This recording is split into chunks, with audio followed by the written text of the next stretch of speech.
பம்பரக்கந்தை இலங்கையின் மிக உயரமான நீர்வீழ்ச்சி. ஸோ இங்கே தான் வந்து அந்த கயிறு கட்டி அப்படியே கீழே இறங்கினோம்னா ஒரு சின்ன ஒரு வாட்டர் பூல் மாதிரி இருக்கும், அங்கே அப்படியே இறங்குற மாதிரி இருக்கும். எனக்கு ஷாக்கிங்கு, என்னடா இது ஏமாற்றிட்டாங்களா, நம்ம ஆன்லைனில் புக் பண்ணியிருக்கோம், வியூ நல்லா இருக்கும்னு அது, ஆனால் ரோடு நல்லா இருக்காதுன்னு சொல்லலையே. தமிழ் தெரியுமா? ரோடு இப்படி தான் இருக்குங்களா ஃபுல்லாக? அங்கேயே தானா இந்தியாவா? ஆமாம் இந்தியா தான். ஆமாம் ஆமாம் சென்னை இந்தியா. அப்படிங்களா? எங்கே நீங்கள் மட்டும் வந்தீங்களா? ஆமாம் தனியாக தான் வந்திருக்கு. ஆமாம் ஆமாம் ஆமாம். வணக்கம் மக்களே, ஸ்ரீலங்காவில் இன்றைக்கி ஒரு சாகச சம்பவம் பண்ண போகிறோம். இப்போ வந்து இலங்கையில் இருக்கக்கூடிய மத்திய பகுதிகளில் இருக்கக்கூடிய மலை பிரதேசமான எல்லை அப்படிங்கிற ஒரு சின்ன டவுனில் இருக்கும். அங்கே நல்லா சன்ரைஸ் ஆகிடுச்சு. நம்ம இந்த காசி ஹவுஸ் ஹாஸ்டல்லேருந்து கிளம்புறோம். இப்போ நம்ம ரெண்டல் ஸ்கூட்டர் நேற்று எடுத்துருந்தோம், இங்கேயே பார்க் பண்ணுது. நைட்டு செம்ம பனி போல் நல்ல ஈரமாக இருக்குது. ஓகே, ஸோ இப்போ நம்ம எங்கே போகிறோம் அப்படின்னா, இலங்கையில் இருக்கக்கூடிய மிக உயரமான நீர்வீழ்ச்சி பம்பரக்கந்தை நீர்வீழ்ச்சி அப்படின்னு சொல்லுவாங்க. ஸோ அது வந்து இங்கேருந்து ஒரு 40 கிலோமீட்டர் தள்ளி இருக்குது. அங்கே தான் ஃபஸ்ட்டு போக போகிறோம். அங்கே போய்ட்டு என்ன பண்ண போகிறோம் அப்படின்னா, சஸ்பென்ஸ்லாம் இருக்க முடியாது, ஏன்னா தமிழில் ஆல்ரெடி பார்த்துருப்பீங்க. ஸோ அதான் பண்ண போகிறோம். எனக்கு வந்து ஹைட்டுனா பயம், தண்ணினா பயம், ரெண்டும் கலந்த ஒரு கலவையாக இந்த சாகச நிகழ்வு இருக்க போகுது. என்ன நடக்க போகுதுன்னு தெரியல, பார்க்கலாம். ஓகே, நம்ம வந்து குயிக்காக கிளம்புவோம். அங்கே வந்து 8 மணிக்கு இருக்கணும், மணி இப்போ 7 ஆயிடுச்சு. போயிடலாம், ஆல்மோஸ்ட் ஒரு 8-8:15 போயிடலாம். நம்ம நல்ல குளிருதுங்க. ஆக்சுவலி நேற்று நம்ம மதியம் அந்த ராவண கேவ்ஸ்லாம் போகும்போது எப்படி வெயிலாக இருந்துச்சு, இப்போ காலையில் நல்ல குளிர். நைட்டு ஈவினிங் சன்செட்டுக்கு அப்புறமே குளிர் ஸ்டார்ட் ஆகிடுது. Proper hill station. நம்ம கிளம்பி ஒரு பாதி வழியில் ஒரு டவுன் இருக்குது ஹப்புத்தலை அப்படின்னு சொல்லிட்டு. நம்ம அங்கே ஒரு ஸ்டாப்பை போட்டு ஏதாச்சும் ஒரு டீ குடிச்சிட்டு இப்போ நம்ம அந்த ஃபால்ஸ் கிட்ட ஒரு பாயிண்ட்டுக்கு வர சொல்லியிருக்காங்க, அசம்பிளி பாயிண்ட்டு. அவங்களே பிரேக்ஃபாஸ்ட் கொடுத்துருவாங்க. இங்கே ஆந்த வேலையும் நிறைய குட்டி குட்டி கஃபே மாதிரி கடைங்கள்லாம் இருக்குது. பட் நம்ம அந்த மெயின் டவுன் ஏரியா கிட்ட போனோம்னா கொஞ்சம் ரேட்டு கம்மியாக இருக்கும். பம்பரக்கந்தை நீர்வீழ்ச்சி, இங்கே ஏதோ ஏலியன் ஃபேஸ் வாக்லாம் இருக்குன்னு போட்டிருக்காங்க. இதுக்குள்ளே அப்படியே போகணுங்க. இந்த மெயின் ரோடு இது, அப்படியே போகுமா. இங்கேருந்து ஒரு 3.8 கிலோமீட்டரில் தான் நம்மளோட அசம்பிளி பாயிண்ட்டு. ஆனால் மணி இப்போ 8:30 ஆயிடுச்சுங்க, கொஞ்சம் லேட்டு தான், போய் பார்த்துக்கலாம் நம்ம.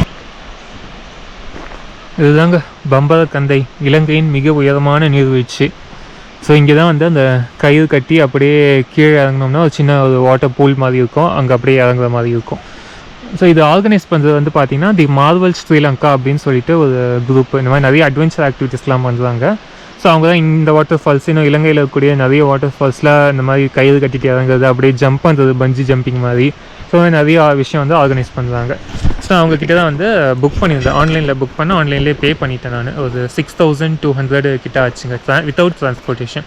நம்ம கொலம்போலேருந்து வரோம்னா வித் டிரான்ஸ்போர்ட்டேஷன் அது எக்ஸ்ட்ரா ஒரு 2000 லங்கன் ரூபி, 600 ருபீஸ் எக்ஸ்ட்ரா வரும் இந்தியன் கரன்சியில். நான் ஒரு 8:45 வந்தேன். வந்து பார்த்தா யாருமே இல்லை. அங்கே டிக்கெட் கவுண்டரில் இருக்கிறது ஒருத்தர் இருந்தார். சரின்னு சொல்லிட்டு அவர்கிட்ட கேட்டு பார்த்தேன். அவர் வந்துட்டு இந்த மார்வல் ஸ்ரீலங்கா அப்படின்னு பார்த்துட்டு இந்த கயிறு கட்டி இறங்குறதா அப்படின்னு கேட்டார். ஆமான்னு அவர் கொஞ்சம் இங்கிலீஷ்லேயே பேசினார். அதுக்கப்புறம் வந்து இங்கே ஒரு கடை இருக்குங்க, இங்கே இருக்கவங்க தான் இந்த அரேஞ்ச்மெண்ட்ஸ்லாம் பண்ணுறாங்க. இந்த ஃபுல்லாக அந்த கயிறெல்லாம் கட்டி அந்த சேஃப்டி ப்ரிகாஷன்ஸோடு பண்ணுறதுக்கு இங்கே இருக்கவங்க தான் இதெல்லாம் ஆர்கனைஸ் பண்ணுறாங்க.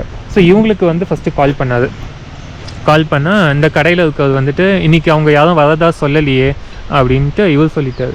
எனக்கு ஷாக்கிங்கு, என்னடா இது ஏமாற்றிட்டாங்களா, நம்ம ஆன்லைனில் புக் பண்ணியிருக்கோம், காசை வாங்கிட்டு அதை ஏமாற்றி விட்டுறாங்களா அப்படின்னு சொல்லிட்டு டவுட் வந்துடுச்சு எனக்கு. அதுக்கப்புறம் நான் அவங்களோட வாட்ஸ்அப் நம்பர் ஒன்று இருக்குது, அதுக்கு கால் பண்ணால் கால் போகலை எனக்கு.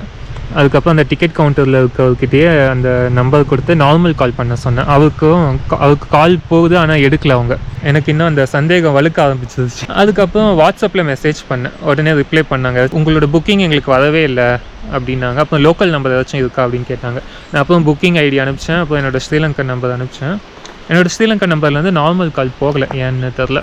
எனக்கு கால் பண்ணாங்க. கால் பண்ணிவிட்டு இன்றைக்கி நாங்கள் இந்த ஆக்டிவிட்டியை வந்து கேன்சல் பண்ணிட்டோம், உங்கள் புக்கிங்குமே எங்களுக்கு வரலை, எங்களுக்கு காட்டலை அப்படின்னு சொன்னாங்க. அதுக்கப்புறம் எதில் புக் பண்ணிங்கன்னு கேட்டாங்க. அந்த mytickets.lk அப்படின்னு சொல்லிட்டு ஒரு சைட் இருக்குது, அந்த லிங்க்குமே அவங்க தான் கொடுத்துருந்தாங்க முன்னாடி நான் வாட்ஸ்அப்பில் பேசும்போது. அதுக்கப்புறம் சொன்னாங்க, இல்லை நாங்கள் ஆல்ரெடி புக் பண்ணியிருந்தவங்களுக்குலாம் ஒரு வாட்ஸ்அப் குரூப் க்ரியேட் பண்ணோம், அதில் நீங்கள் மிஸ் ஆகிட்டீங்க, அந்த மாதிரி மிஸ்கம்யூனிகேஷன் ஆயிடுச்சு, அதுக்கு சாரி, இன்றைக்கி வந்து இந்த இது வந்து கேன்சல் பண்ணிட்டோம் அப்படின்னு சொன்னாங்க. ஓகே, அட்லீஸ்ட் ஏமாத்துற குரூப் இல்லை அப்படின்னு சொல்லிட்டு, ஏன்னா அப்போ ஃபுல் ரீஃபண்டும் பண்ணுறேன் அப்படின்னு சொல்லிட்டாங்க. அப்போ வந்து எனக்கு ஸ்ட்ரைக் ஆச்சு. நான் அந்த புக்கிங் பண்ணும்போது அந்த சைட்டில் வந்து என்னோடய ஸ்ரீலங்கன் நம்பர் கொடுத்துட்டேன் நான். ஸோ அவங்க ஏதாச்சும் கால் பண்ணாங்கன்னா வசதியாக இருக்கும் அப்படின்னு சொல்லிட்டு. பட் அவங்க வந்து அதுக்கு அதில் புக் பண்ணவங்க எல்லாருக்கும் வாட்ஸ்அப் குரூப் க்ரியேட் பண்ணியிருக்காங்க போல். ஸோ நம்ம ஸ்ரீலங்கன் நம்பரில் வாட்ஸ்அப் இல்லாததுனால ஆட் பண்ணலையா, இல்லை உண்மையிலேயே அந்த மிஸ் ஆயிடுச்சா, இல்லை அந்த mytickets.lkல புக் பண்ணதில் எதாவது மிஸ் ஆயிடுச்சா அப்படின்னு சொல்லிட்டு எனக்கு சரியாக தெரில.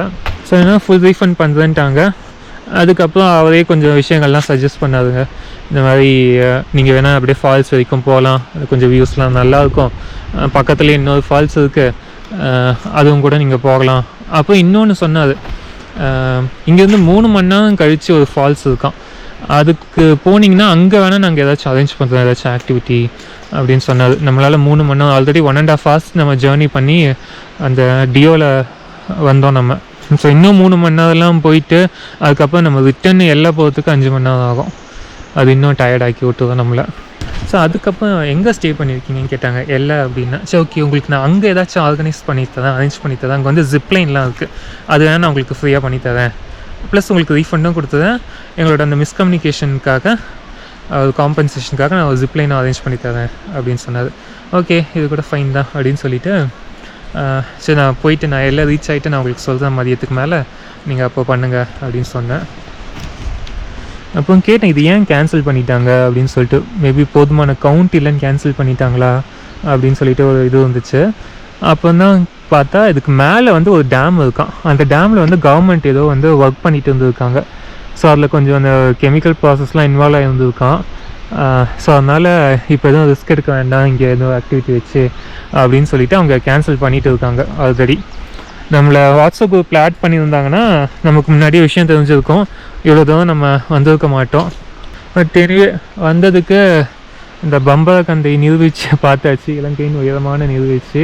அண்ட் நம்ம வந்த ஜேர்னியுமே கொஞ்சம் நல்லா தாங்க இருந்துச்சு. ரோடெல்லாம் நம்ம டிப்பிக்கலாக இந்த ஊட்டி கொடைக்கானலில் போனோம்னா எப்படி இருக்கும் அதே மாதிரி ரோடு தான். பட் நம்ம இலங்கையிலையும் அதெல்லாம் கொஞ்சம் அப்படியே பார்த்த ஒரு அனுபவம். ஓகே, ஸோ என்னென்னா இப்போ நான் புக் பண்ணியிருந்த பேக்கேஜ்லேயே பிரேக்ஃபாஸ்ட் லஞ்ச் எல்லாம் இன்க்ளூடட்டும் போட்டிருந்தாங்க. அந்த நம்பிக்கையில் நான் வழியில் எங்கேயுமே ஸ்டாப் கூட பண்ணல. ஹப்புத்தலையில் நிறுத்திட்டு டீ எதாவது குடிச்சிட்டு வரலாமான்னு நினச்சேன். பட் அதுவுமே வந்து பண்ணலை. இப்போ வந்துட்டு இங்கே ஏதாச்சும் சாப்பிட்டுட்டு நம்ம திரும்பவும் எல்லாம் கிளம்பிட்டு கொஞ்சம் ரெஸ்ட் எடுத்துட்டு நம்ம ஜிப்லைன் போகலாங்க. இந்த வாட்டர் ஃபால்ஸ் வியூவோட கோகனட் டீ. நம்ம எல்லையில் ஒரு கடையில் இது சாப்பிட்டோம், அதை விட இங்கே நல்லா சாஃப்டாக இருக்குது ஆக்சுவலி. அண்ட் இது வந்து பார்த்திங்கன்னா இந்த பேபி ஜாக் ஃப்ரூட்டு, இது வந்து ஒரு கார சட்னி மாதிரி ஒன்று. ஓகேங்க, நம்ம இங்கேருந்து கிளம்புவோம். அடுத்த ஒரு 1.5 மணி நேரம் பயணம். நான் வரும்போது ஆன் த வேயில் பெருசாக ஃபுட்டேஜ் எதுவும் எடுக்கலைங்க. இப்போ போகிற வழியில் கொஞ்சம் பொறுமையாக போகலாம், ஏன்னா வரும்போது கொஞ்சம் லேட் ஆகிடுச்சுன்னு சொல்லிட்டு வந்தால் இங்கே இப்படி ஆகிடுச்சு. ஸோ நம்ம போகும்போது பொறுமையாக அப்படியே போகலாம். அதுதாங்க நமக்கு ஹெல்ப் பண்ணாது. Thank you brother, thanks for the help. From where? 2 kilometers. Oh, you can go by scooter itself. Oh, okay. 2 kilometers go and come. Oh, sure. Okay. Yeah. Thank you. இங்கே எப்படியே 2 kilometers போனால் நல்ல வியூ இருக்குமா அந்த ஃபால்ஸோடக்கு. சரி, அப்படி போயிட்டு அப்போ நமக்கு இறங்கிக்கலாம். அவர் தாங்க டிக்கெட் கவுண்டரில் வந்தவர். அவர் ஹெல்ப் பண்ணலன்னா இன்றைக்கி நம்ம அப்படியே இங்கே முடிச்சுக்கிட்டு நின்றுட்டு இருந்துக்க வேண்டியதான். இங்கெல்லாம் பார்த்தீங்கன்னா தார் ரோடு இல்லை, கான்க்ரீட் ரோடு தான் போட்டு வச்சுருக்காங்க. நீங்கள் போகிறதுக்கு டிக்கெட் வாங்க தேவையில்லை போல், அப்படியே போய் அந்த வியூ மட்டும் பார்த்துட்டு போயிடலாம். இவ்வளோ தூரம் வந்துட்டோம். ரோடு ஆனால் ரொம்ப மோசமாக தான் இருக்குது. நம்ம போதும், ரிட்டர்ன் வந்துட முடியுமா? வியூ நல்லா இருக்கும்னு அது, ஆனால் ரோடு நல்லா இருக்காதுன்னு சொல்லலையே.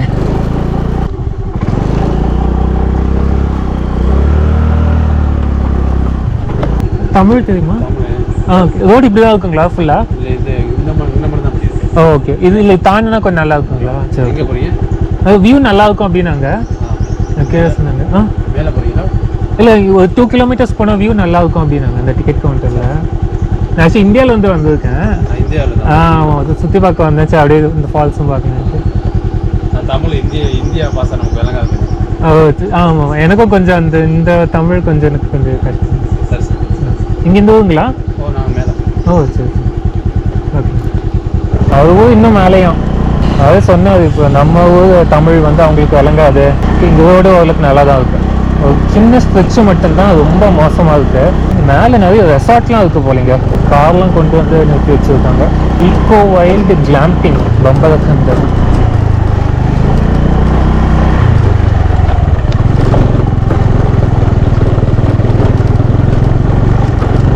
செம்மையாக இருக்கே. ஆக்சுவலி நடந்தே வந்திருந்தா கூட கொஞ்சம் நல்லா இருந்திருக்கும்.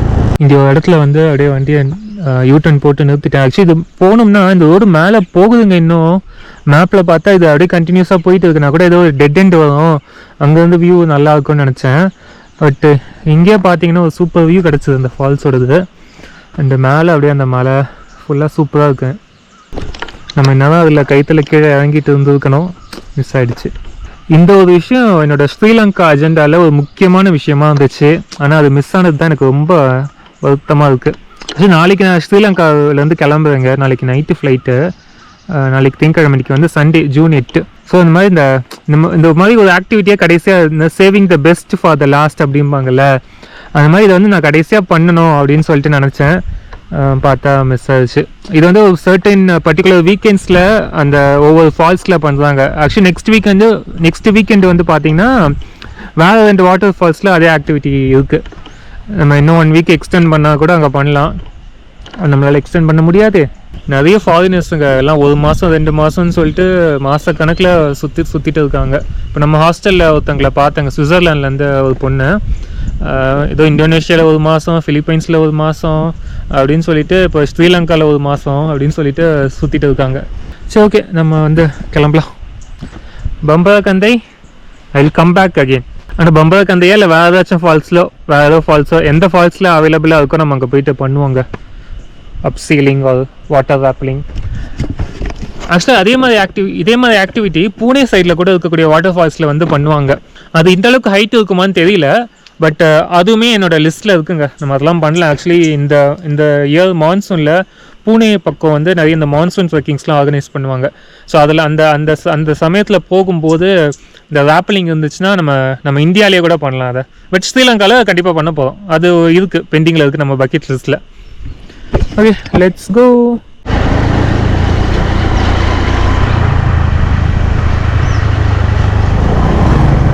இந்த ஏரியாவில் கொஞ்சம் குழங்கெல்லாம் கிராஸ் ஆகுதுங்க, பார்த்து தான் போகணும்.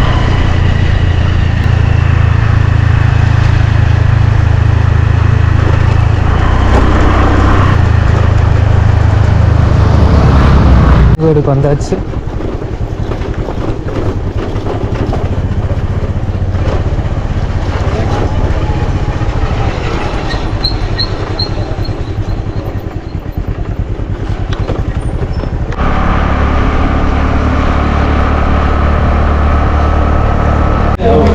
வழியில் ஒரு கடையில் ஸ்டாப் பண்ணியிருக்கேன் டீ குடிக்க. இங்கே நம்ம தமிழ் மக்கள் தான் இருக்காங்க. இங்கே வந்து 2-3 அக்கா வந்தாங்க. இங்கே ரெஸ்ட் ரூம் கேட்டு வந்து இங்கே அவங்க வீட்டிலே போக சொல்லிட்டாங்க. சமத்தாக இருக்குது. போகலாம்.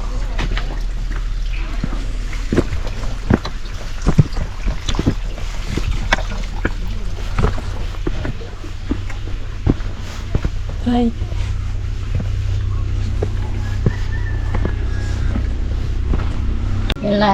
கொடுத்தீங்க. உங்கள் கூட எத்தனை பேருமா? 10 பேர்ல அப்போ 8 பேர் போயிட்டாங்க. அப்பா நல்லா போயிட்டாங்க. அண்ணன் மாதிரி அண்ணன் 5, அம்மா அக்கா 3, நான் 4 எல்லாம் போனாங்க. நானும் தம்பியும் கொழும்புல மட்டும்தான். ஓ சரி. உங்கள் தம்பி இப்போ கொழும்புல இருக்காரு? வக்கடியில் இருக்காரு. நீங்க அங்கேயே தானா? இந்தியாவா? ஆமா, இந்தியா தான். ஆமா ஆமா, சென்னை இந்தியா. அங்கதான் இருக்காங்க. அப்படிங்களா? எங்க எல்லாம் அங்க போவாங்க, சிங்கப்பூர், இந்தியா, மெட்ராஸ். நான் வந்திருக்கேன். அப்படியா? இங்க சென்னை மெட்ராஸ் பக்கம் வந்திருக்கீங்க? திருச்சி கொழும்புல பாதி, பதிலில் பாதி, லண்டன், கனடா. ஓ, அங்கேயும் போயிருக்காங்க. வருவாங்க. இருந்து தம்பி ஒருத்தர் தானே கடைசி. ஓ சரி. அவங்களோட பொடிய மாறலாம். இங்க கடை வச்சிருக்கவங்கலாம் அக்கா விட்டு மாறேன். ஓ அது சரி சரி மருமக சரி மருமக வேலைக்காரர் 2 பிள்ளைகள் இருக்கு. இப்போ சுற்றி போக பதில போறீங்க நம்ம வரலையாவா? இல்லை இப்போ எல்லா இல்லை எல்லா கோயில் திருவிழா தானே. அப்படியா? ஓ டெய்லி போறாங்க. இங்கிலீஷ் தான் போறாங்க. நம்ம தமிழால் வந்து புரட்டாசி மாதம் மட்டும் 4 கிழமை 5 கிழமை.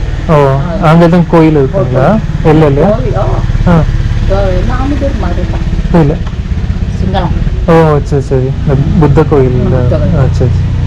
இங்கே இப்போ தமிழ்நாட்கள்ல புத்தம் ஃபாலோ பண்ணுறாங்களா இல்லை எல்லாம் போவோம். இந்து மதம் ஃபாலோ பண்ணுறாங்களா? ஓ இந்து சரி மதம் போறேன்னு சொன்னா ஐப்பசி மாசம் தீபாவளி அதுல 4 கிழமை சரி சரி 5 கிழமை தான் அவங்க போயிட்டு கோயிலுக்கு செய்ய வேண்டியெல்லாம் செய்வோம். கோயில் எல்லாம் இல்லை இருக்கு. சரி சரி ஆறெல்லாம் இருக்கு தானே, குளிக்கிறதுக்கெல்லாம் ஆறெல்லாம் ஓ இருக்கு. ஆமா ஆமா இந்த இடத்துல நிறைய இருக்கு. கரெக்ட். போயிட்டு வருவாங்க. நம்பர்ல வந்து 5 கிழமை இல்லை 4 கிழமை. சரி அது பிற்பாடு தானே தீபாவளி வருது. ஆமா கரெக்ட். போயிட்டு வருவாங்க. இது கிட்ட தான் பண்டாரம். பண்டவரில் நம்ம போகிற வழி. நீங்க மட்டும் வந்தீங்களா? ஆமா தனியாக தான் வந்திருக்கு. ஆமா தனியா? ஆமா ஆமா கவனம் கண்டிப்பாக கவனமாவே இருந்துட்டு கவனமா போங்க. போற நேரம் இந்த ரோட்ல தானே போவீங்க? ஆமா நான் காலையில தான் இப்போ நாளைக்கு கிளம்ப ரிட்டர்னு சென்னைக்கு போகிறேன். இல்லை இப்போ நான் வந்து அங்கே வண்டி ரெண்டலுக்கு எடுத்துட்டேன் 2 வீலரு. ஸோ இப்போ இந்த இது போயிட்டு பம்பாக்கு அந்த வாட்டர் ஃபால்ஸ் போயிட்டு இப்போ நான் ரிட்டர்ன் போகிறேன். நான் போயிட்டு இன்னைக்கு ஒரு நாள் அங்கே இருந்துட்டு நாளைக்கு கொழும்பு போகிறேன். நாளைக்கு கொழும்புலேருந்து சென்னை அப்படியே கிளம்புறேன். நாளைக்கு நைட்டு ரிட்டர்ன் போகிறேன். சரிங்க. 1ஆம் தேதியே வந்தேன் நான். ஃபர்ஸ்ட் அங்கே யாழ்ப்பாணம் வந்துட்டு அப்படியே யாழ்ப்பாணம், அனுராதபுரா, கண்டி, அப்புறம் இங்கே வந்திருக்கேன். இல்லை ஆமா ஆமா ஆமா கரெக்ட். நான் இது முதல் டைம் வரேன் இங்க. ஸோ அதெல்லாம் எல்லா கிழமையும் கொஞ்சம் பார்த்துட்டு அடுத்த வாட்டி வரும்போது இன்னும் நல்லா இன்னும் கொஞ்சம் அதிகமாக எல்லாம் சென்னையிலேயே தான் இருக்காங்க. ஆமா ஆமா கண்டிப்பா கூப்பிட்டாங்க. நீங்க கல்யாணம் பண்ணிக்கலையோ? ஓ சரி. 4 பேர் முடிக்கல. அவங்க கல்யாணம் பசங்க எல்லாம் இருக்காங்க? இல்ல இல்ல பெரிய சரி சரி சரி எல்லாம் கொழும்பு அன்னையோட பிள்ளைங்க சின்ன பிள்ளைங்க இருக்காங்க. ஒரு விசேஷம்னா வரும். இது வந்து அக்காவுக்கு பிள்ளைங்க. இந்த லண்டன் கனடா போனவங்களாம் போய் ரொம்ப வருஷம் ஆகுதுங்களா? இந்த யுத்தம் டைம்ல போயிட்டாங்களா? அதுக்கு முன்னாடி முடிஞ்சு போனாங்க. ஓ சரி சரி டெஸ்ட் எடுத்து 18 வயசுல போயிட்டாரு. ஓ சரி சரி அந்த எக்ஸாம் ஒன்று எழுதுவாங்களே? ஆமா.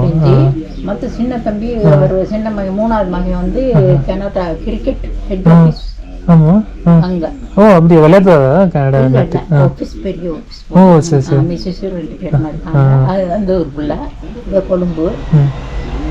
அவர் கல்யாணத்துக்கு எல்லாம் வந்திருந்தாங்க. லண்டன் எல்லாம் வந்திருந்தாங்க. வேலைக்காரவங்களாம் கிரிக்கெட் கோஷ்டி தானே இதுக்கு போனாங்க. உங்களோட அம்மா சாவுக்கு வந்துட்டு போயிட்டாரு. கல்யாணிச்சு இன்னும் 3வது படி கொழும்புல கிட்ட ஒருத்தர் தானே உதவியா இருக்காங்க. இப்பதான் எல்லாம் மாறிடுச்சு தம்பி. இப்ப என்ன முந்தி மாதிரியா? அதனால 325 ரூபா பிளேனுக்கு, கப்பலுக்கு 25 ரூபா.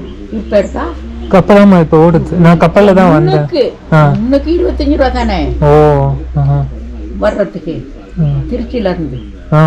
ஓகே இந்த இது வரைக்கும் ராமேஸ்வரம் வரைக்கும் வந்துட்டு தனுஷ்கோடி வந்துட்டு அப்புறம் மன்னாருக்கு இல்ல 25 பிளேனுக்கு 325 ரூபா. இப்போ வந்து நாகப்பட்டினம்ல இருந்து யாழ்ப்பாணம் போயிட்டு இருக்காங்க. அப்படியே வந்தீங்க? ஆமா ஆமா. அது ஈஸியா இருக்குமே. ஒரு 4 மணி நேரம் ஆகுது. ஆமா பட் ஃப்ளைட்டை விட கம்மி தான். சரி இப்படி வரக்குள்ள வந்துட்டு போங்க. கண்டிப்பாங்க. இப்படி வர வேணா வந்துட்டு போங்க. கண்டிப்பா. உங்க பேருமா? ஜானகி. ஜானகி. உங்களுக்கு என்ன வயசு இருக்கும்? உங்களுக்கு அது 76. ஆனா அப்படி வயசு இல்ல, ஏஜ் கூட போட்டு எடுத்துருக்கோமே. ஓகே அந்த காலத்துல அதெல்லாம் 16 போட்டு அப்பா எடுத்துட்டான். நீ அதுதான் ஓடிக்கிட்டு இருக்கு என்ன செய்ய? நீங்க வந்து முன்னாடில இருந்து இங்க இருக்கீங்களா இல்ல உங்க அப்பா காலத்துல வந்ததுங்களா? அப்பா காலத்துல இங்க வந்தது. வெள்ளக்காரங்கள் அப்ப குதிரை தானே வாகனங்கள் இல்லையே. படுத்த நான் வாங்கின வந்து இந்த ஸ்டேட்டுக்கு வந்து அப்பா லோரி ஓட்டினாரு. வேலையெல்லாம் போய்க்கலாம் கொழுந்து கையில. ஆமா ஆமா. வெள்ளக்காரங்க தமிழ் பேசுவாங்க தானே. ஓ சரி சரி. வேலை சொல்லுவாங்க. அவங்க நல்லா படிச்சு வந்தோம். அப்பா காலத்துலேயே எஸ்டேட் வாங்கிட்டாரு அப்போ அவர் வேலை செஞ்சு. அப்பயே தான் வேலை செஞ்சு அப்பாவுக்கு சோம்பு இல்லாமல் ரிட்டையர் ஆகி அண்ணன் பெரிய மூத்த அண்ணன் அப்பாவுக்கு மூத்த பிள்ளை அவர் ஆர்மியில இருந்தவர். ஓகே. அதுலேருந்து வேலை செஞ்சுட்டு வந்தார். எம்ஹெச் கம்பெனி வேலை செஞ்சார் கம்பெனியில். அப்புறம் அப்பாவுக்கு வரத்துனால அவர் எடுத்து போட்டாங்க. அவர் வேலை செஞ்சிருக்குள்ள இன்னொரு அண்ணன், அவர் வேலை செய்யக்குள்ள இன்னொரு அண்ணன், அப்படியே வேலை செஞ்சாங்க. இவர்கிட்ட மகன் இவர்கிட்ட கடத்தா அது இந்தியாவில இருந்து வந்துருக்காரு தம்பி, சென்னையில இருந்து கேட்டுக்கிட்டு இருக்கு. கோவைக்கு போனான். நான் சொன்னேன் கவனமா போயிட்டு வாங்க அப்படின்னு. இவர் தான் அக்கா மகன், இவருக்கு பிள்ளைகள் தான் அங்க அது சம்சாரம் மரக்கறி மரக்கறி வேலை செஞ்சு சொந்த தோட்டம் தானே. சாப்பிட்டீங்களா? காலையில் சாப்பிட்டேன். காலையில் வந்துட்டீங்களா? ஆமாம் ஆமாம். நான் காலைல ஒரு 7 மணிக்கு கிளம்பி அங்கே போயிட்டேன். நான் வாட்டர் ஃபால்ஸ் போயிட்டு. ஆமாம் ஆமாம். அங்கேயே போகிற வழியில் சாப்பிட்டுட்டேன் நான். ஆமாம், ஒரு மணி நேரத்தில் போய் ரெண்டு பக்கம். கண்டிப்பாக. சரிம்மா, நான் இன்னொரு வரும்போது பார்த்துக்கலாம். ஓகே. ஐயோ கிடைக்குமா அது?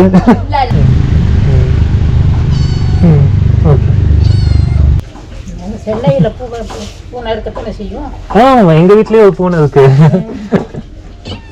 சரி. இதோட குட்டியா? சரி. அக்கா எவ்வளோக்கா? எவ்வளோ? டீ ஒன்று.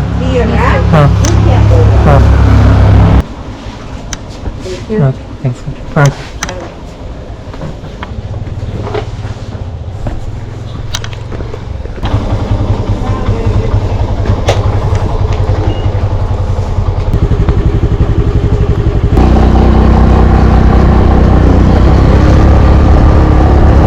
கிளம்பியாச்சு. டீ கடையில் வந்து கேட்டுருப்பீங்க. ஸோ இவங்களும் வந்து அந்த பிரிட்டிஷ் காலத்தில் இங்கே வந்திருக்காங்க. நம்ம ஒரு பாட்டிமா கிட்ட பேசணும் இல்லையா, அவங்களுடைய அப்பா காலத்தில் இங்கே வந்திருக்காங்க தோட்டத்தில் வேலை செய்யறதுக்காக. ஸோ அப்படி வேலை செஞ்சு சம்பாதிச்சு இப்போது தோட்டமே வாங்கியிருக்காங்க. இப்போ நிறைய பேர் அவங்களுடைய அடுத்தடுத்த ஜென்ரேஷன்லாம் நல்லா படித்து லண்டன், கனடா அப்படின்னு சொல்லி போய் செட்டில் இருக்காங்க. அடுத்த முறை வந்தால் இங்கே கூட வந்து தங்கிக்கோங்க, அம்மாவெல்லாம் கூட்டிகிட்டு வாங்க அப்படின்னு சொல்லியிருக்காங்க. கண்டிப்பாக இன்னொரு தடவை இலங்கை வரணுங்க. நிறைய இடம் பார்க்கவும் இல்லை, ப்ளஸ் இங்கே இருக்கக்கூடிய நம்ம தமிழ் மக்கள் அவங்களுடைய வாழ்க்கை முறை அதெல்லாம் இன்னும் கொஞ்சம் நம்ம இன்னும் டீட்டெயிலாக இன்னும் கொஞ்சம் இன்டெப்த்து நம்ம அதெல்லாம் எக்ஸ்பீரியன்ஸ் பண்ணணும். நம்ம இப்போ இந்த மாதிரி கடைகளில் பார்க்குறோம், அவங்கக்கிட்ட பேசுகிறோம், பட் அவங்க கூடவே இருந்து பார்த்தோம்னா இன்னும் நிறைய விஷயங்கள் தெரியும். நேற்று பதுளையில் ஒரு பையன் பார்த்தோம் இல்லையா, அப்புறம் அனுராதபுரத்தில் 2 பேர் பார்த்தோம். இந்த மாதிரி எல்லா இடங்கள்லையும் பார்த்துட்டு இருக்கோம். இதெல்லாம் தமிழர் மெஜாரிட்டி பகுதி கிடையாது, பட் இங்கேயும் நிறைய தமிழ் மக்கள் இருக்காங்க. விசிட் ஊவா. அது ஊவா ஸ்ரீலங்கா. ஊவாங்கிறது ஒரு மாகாணம்னு நினைக்கிறேன். ரோடு சூப்பராக போட்டிருக்காங்க எல்லா இடத்துலையும். நம்ம அங்கே உள்ள ஃபால்ஸ்குள்ளே போகிற வழியில் தான் ஒரு சில பர்டிகுலர் ஸ்ட்ரெச்சில் கொஞ்சம் மோசமாக இருந்துச்சு. அதர்வைஸ் நம்ம அந்த மெயின் ரோடெல்லாம் செம்மையாக இருக்குங்க. அப்படியே ஒரு குட்டி வியூ, இந்த வீடுங்க மலைகளுக்கு நடுவில். போக இன்னும் 1 மணி நேரம் ஆகிடும். இங்கே வந்தாத விழா வந்தாச்சு. நான் ஒரு 3 ஹில் ஸ்டேஷன் சொல்லியிருப்பேங்க முந்தின விளாக்லலாம். பதுல்லா, எல்லை, கப்புத்தலை. இந்த எல்லைக்கும் அப்புத்தலைக்கும் நடுவில் வந்தாத விழான்ட்டு ஒரு ஸ்பாட் இருக்குது. இதுவுமே ஒரு ஹில் ஸ்டேஷன் தான், பட் நான் இந்த பேர் ரொம்ப கேள்விப்பட்டேன் இந்த லாஸ்ட் ஒரு வாரத்தில். இந்த மிச்ச பேரெல்லாம் அடிக்கடி கேள்விப்பட்டுட்டு இருந்தேன். ஆனால் இந்த லைன் ஆஃப் ஹில் ஸ்டேஷன்ஸில் இது ஒரு முக்கியமான ஒன்றுங்க. கொஞ்சம் ஒரு டவுன் மாதிரி, ஒரு மேஜர் டவுன் மாதிரி இருக்குது. நிறைய பெரிய பஸ் ஸ்டாண்டு அதெல்லாம் இருக்குது. பதுலையும் இதுவும் கொஞ்சம் பெரிய டவுனு. வந்தாத வேலையும் போலீஸ்கிட்ட மாட்டாமல் போகணும், பிடிச்சாங்கன்னா ஃபைன். என்னங்க இது மசூதி மாதிரி இருக்குது? மசூதி தானே? நம்ம இந்த வழியாக வரலையே, ரூட்டு மாறிட்டோம்னு நினைக்கிறேன். அது ஜங்ஷனில் ஸ்ட்ரைட்டாக போயிருக்கணும். நான் அப்படியே லெஃப்ட் வந்துட்டேன். வண்டியில் பெட்ரோல் கம்மியாகிடுச்சு. ஸோ ஒரு பெட்ரோல் பங்க் வந்துருக்காங்க. 1000 ரூபாய்க்கு 3.4 லிட்டர் வருது. ஒரு 500 ரூபாய்க்கு இப்போ போட்டுக்கலாம். நம்ம அப்போ எல்லாம் போனோம்னா அங்கே ஒரு பெட்ரோல் பங்க் இருக்குது, அங்கே தேவைன்னா போட்டுக்கலாம்.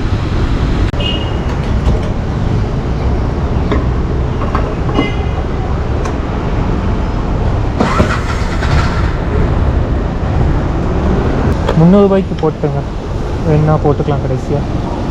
நம்ம ஆக்சுவலி கொடுக்கும்போது 3/4 டேங்க்கு ஃபில் பண்ணி கொடுக்கணும். நான் வாங்கும்போது அதே ரேஞ்சில் இருந்துச்சு. 1 லிட்டர் வந்து 295 ரூபா. நான் உடம்பு கிட்டத்தட்ட 90 ரூபா கிட்ட வரும். 90 ரூபாய்க்கு கொஞ்சம் கம்மியாக வரும். இவங்க லங்கா ஐஓசி, நம்ம இந்தியன் ஆயில் கார்பரேஷனோட இலங்கை கிளை. நம்ம போட்டது வந்து ஏதோ சிலோன் சம்திங் ஏதோ வருதுங்க, அந்த பெட்ரோல் கம்பெனி. இந்த ஆட்டோவில் பாருங்கள், ஒரு பழங்க தொங்கிட்டு கிடக்கு. பழங்க போங்க முடியாது. ஆரம்பித்த இடத்துக்கே வந்துட்டோங்க. ஹாஸ்டல் வந்தாச்சு.